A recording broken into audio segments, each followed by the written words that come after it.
Sveiki, mielai man prisimenami Nidos 3 amžiaus universiteto bendruomenės nariai. Aš esu rašytojas, leidėjas, lektorius Jeronimas Laucius. Mes esam susitikę jau gana senai, gal prieš 7 ar net 9 metus, bet aš šiltai ir mielai prisimenu jūsų bendruomenės narius kaip išskirtiniai, kūrybingus, dvasingus žmonės. Aš nuolat ieškau, kaip šiame laikmetyje, gana permainingame, sudėtingame, išlaikyti tą gyvybinę energiją, pasikrauti ją, ieškoti jos, turėti noro jos to ieškoti ir kaip tai konkrečiai padaryti. Kad ieškodamas tų atsakymų, aš 6 metus bendravau su Vasaros 5 depresiją sergančiais ligoniais kartu su žinomu gydytoju Aleksandru Alekseičiku ir parašiau apie tai 5 knygas, pats atsisveikinu su depresija ir taip toliau, jos verstos į kitas kalbas, tai yra ieškojimo keliai, nereikia eiti į ligoninę, galima perskaityti knygą, jų mintis kaip išeina iš depresijos, kaip atranda gyvybinę energiją, būdami patekę į sudėtingas situacijas. Tai tas man irgi padėjo. Seminaruose aš tuo ir dalinuosi. Bet aš pastebėjau, kad klausytojams sunku prisiminti, sakykime, ten 10 ar 20 energetinių principų. Jie sunku prisiminti. Ir todėl aš buvau priverstas net kitaip.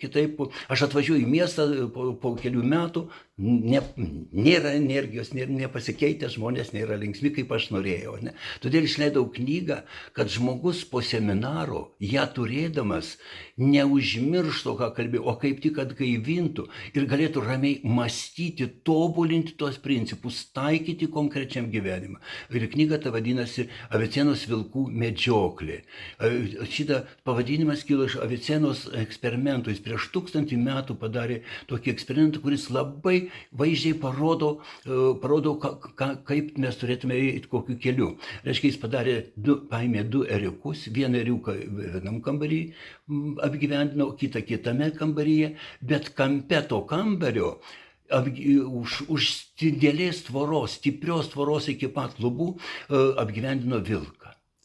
Tas ėriukas pirmasis šokinėja linksmas, džiaugiasi šiluma, gerų maisto ir visa kita, tas gauna tą patį, po mėnesio jis numirė. Jis matydamas tą vaizdą, kuris negali jo paveikti, įkastas vilkas negali, bet nuo vien to reginio, nuo tos minties apie tą vilką, jis prarado gyvybinę energiją. Ir vartėm jūsų mūsų tos žinios, tos karo baimės, tos nerimo, tai ir yra tie Avicienos vilkai, kurie mums atima jėgas, energiją, norą kovoti ir džiaugtis to gyvenimo, kuris yra mums vienintelis ir kurio kitai mes prarandam laiką, prarandam tą savo duotą Dievo ir mūsų galimybės gyventi, džiaugtis bet kurio reikia situacijoje. O šitą mūsų seminarę mes ir medžiosime, ieškosime tų principų, kas atima mums tas jėgas, kaip atrasti tos energetinius principus, sakykime, ryto prabudimo. Tai paprastas principas. Jis gali daug padėti užkrauti visai dienai ir tu būsi sveikesnis, stipresnis, laimingesnis ir geresnis kitiem. Būsenos energetinis principas, nakties terapijos ir kiti. Jie yra ir knygoje. Seminaras mūsų susitikimas vyks bendruomenės namuose 15 valandą.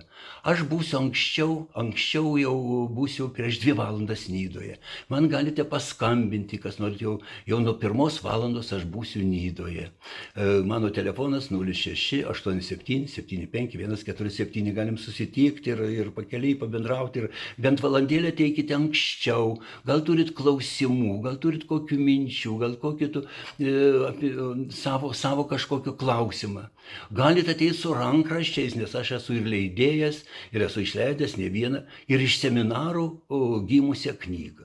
Teikit, mes aptarsim ir savo mintis pasakysiu, kaip palengvinti, yra knygą galima išleisti lengvai, nes aš jau 40 tą dirbu leidykloje.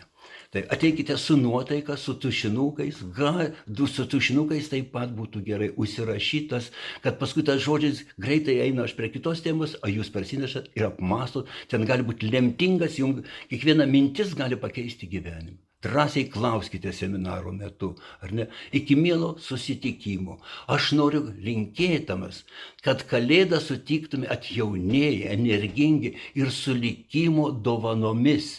Apie likimo dovanas mes taip pat kalbėsime šiame mūsų seminare susitikime. Iki pasimatymo, mieli Nidos 3 amžiaus universiteto bendruomenės nariai. Sėkmės!